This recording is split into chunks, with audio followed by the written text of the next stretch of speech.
بچے پیدا ہوتے ہیں نا گھروں میں، ماں باپ شروع سے دیکھتے ہیں یہ بچہ بڑا ذہین ہے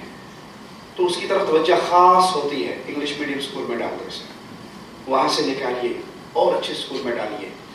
انشاءاللہ اس کو ڈاکٹر بنانا ہے، اس کو انجینئر بنانا ہے، یہ بڑا آدمی بنے گا۔ اور اللہ نہ کرے کسی پہ آزمائش آئے اور اس کے گھر میں کوئی نابینا پیدا ہو جائے،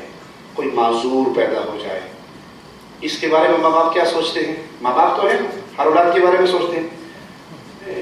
سکولے تو نہیں چار سکڑا مسیطے ہی پانچ چھٹے دار روٹی دے کمائی لائے گا، قرآن حکم کر رہے گا، پڑھتا پڑھا رہے گا، اللہ کی مرضی کی کر سکنے۔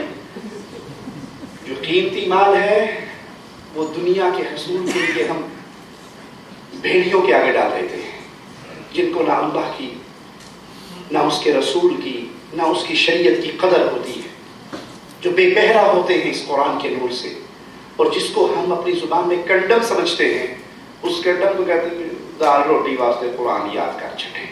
انا للہ و انا الیہ راجعون۔ میں ایک جملہ کہوں پیارے بھائیوں، آپ کا بیٹا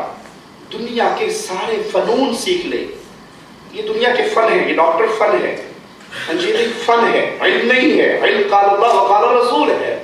دنیا کے سارے فنون کا ماسٹر بن جائے، ترقی کرتے ہوئے دنیا کے سب سے طاقتور بادشاہ کی صورت میں کرسی پہ بیٹھ جائے، اور ایک بیٹا آپ کا کچی مسجد میں بیٹھ کے قرآن کی تلاوت کرنے والا ہو، جب آپ مر کے اس زمین کے پیٹ میں جاؤ گے، اس بادشاہ کے کسی عمل کی وجہ سے آپ کو ٹھنڈ نہیں ملے گی جتنا اس بچے کے قرآن پڑھنے سے آپ کی قبر منور ہو سکتی ہے۔ صرف سبحان اللہ کہہ کر دل ہولا نہ کریں، زندگی میں انقلاب لائیں، تربیت کریں، اپنے بچوں کو اس راہ پہ چلائیں، یہ علم ان کے سینے میں منتقل کریں،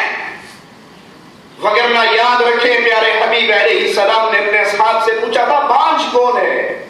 کہا تھا جس کی اولاد نہ ہو وہ بانجھ ہے۔ کہا نہیں، وہ بانجھ نہیں ہے، یہ تو دنیا کی مثال ہے، بانجھ وہ ہے جس کی اولاد نہیں۔